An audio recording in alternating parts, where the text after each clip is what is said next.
Kiss Chosen One, you're locked in with Jordan, and today I've got a special treat with you as I'm here with DJ Matt Carter, a professional DJ, electro and house music, and I just want to ask him a couple questions to see what he's done in his past and what he might be doing in the future. So Matt, thank you very much for your time today. No problem. I appreciate it. So you're big in the scene at the moment. You've been Ibiza, I know now, for 5 years running, and you've been doing a set over there every summer. How's that going for you? Great. It's a great job. Really nice place to be, and obviously we're there from May until October every year. Okay. Get out there in May and just smooth yourself into the season, get a few clubs going, and yeah, it's an amazing place to work. Great. So, starting from the top, when did you realise that music and the DJ scene was something that you personally wanted to do? Kind of what age were you, and what made it click that this is something for you? When I was a kid, I used to love messing around with it. I'd have a record deck and a cassette deck. You'd have to press the button in the middle of the cassette to slow it down a bit or speed up a little. 7-inch record players, pretty shoddy equipment back then. And years later, I started working out in Greece, working out in Falarakian Roads for a bungee company.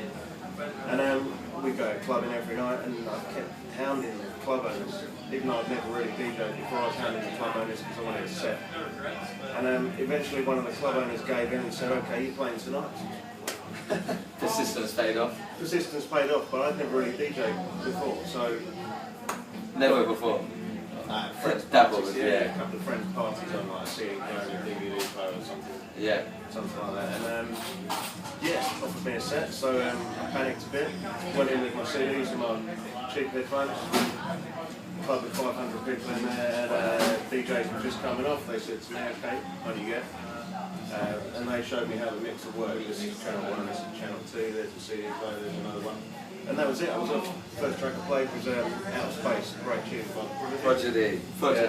Big fan. And the whole, as soon as the tune started, and everyone turned around, arms in the air. Such a weird thing. Loved it. That very, very second, that's when I knew that's what I wanted to do forever.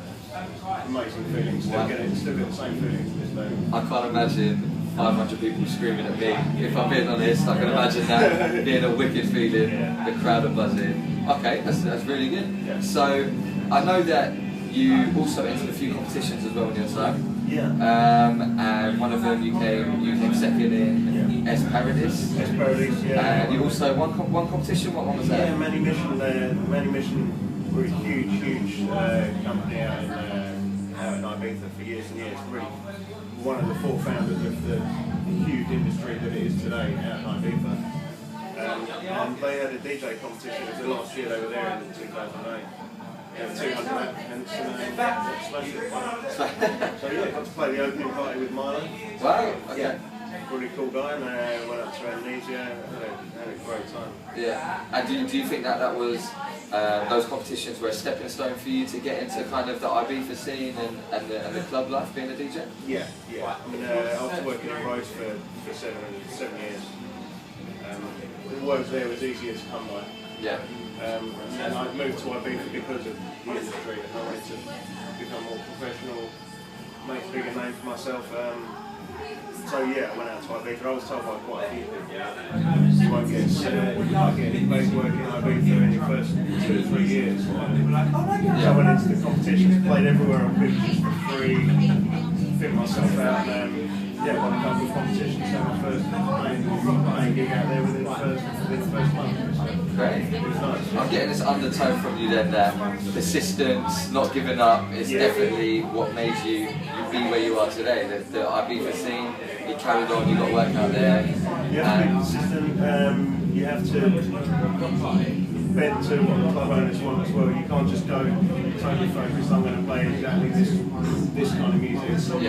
Because especially when you go somewhere like that where there's so much competition for DJs, you have to say, okay, you've got to give it, play something that you might not want to play, but it's a stepping stone for the next one. Yeah, 100%. So, I know that your music mostly is about house and electro kind of atmosphere. Yeah, I was quite heavily into electro for 3 or 4 years. I've gone a bit more techie house now. And have you always been about the kind of house and electro scene when you were younger? Is that all what you listened to, or kind of was it more of a wide range of music when you were a kid? I came into house music especially. I like the Prodigy and Chemical Brothers when I was young. I didn't really know a great deal about house music and different subgenres of house. Yeah. And I really got into that after I started DJing, because I was playing when I first started I was playing like high music, so Michael Jackson, Marvin Gaye and Village People on the bad. Yeah. Village People. Village People. On the bad. But that's so it was a bit different then. Yeah. When I first started, after the first club and a couple of gigs there, and I got a residence in a club out there, Sinners. Okay. It was just because it was great playing that music, but I wanted something technical to do. I didn't just want to play one tune and then play the next tune. I wanted to see what these other DJs, how they were learning, how they did this mixing, big matching and that. So I started playing a couple of house nights at Sinners or something like that. And learn the tricks of the trade on the job. Never had a set of decks. Still don't have a set of decks. Right. Still don't have a set of decks. Still have a set of decks. Wow. He started off from young. He's made a big DJ now. Still doesn't have a set of decks.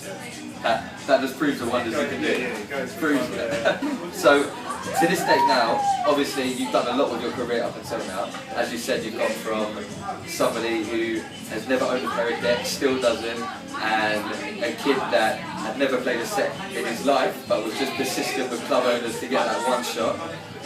Today, do you still have that attitude you did when you were kids? And if so, what's the next stage for you? I've got a real drive. I think with anything you have a passion about, and mine is music. I love music.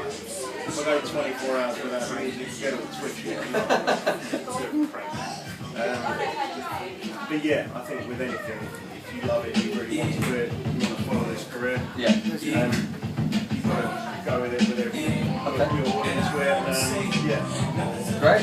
Well, thank you very much for your time, man. No problem, thank you. You're live here from Scream Studios today, and that was DJ Matt Carter. He's like in Ibiza, so if you're there this summer, watch out, guys, because Matt's about.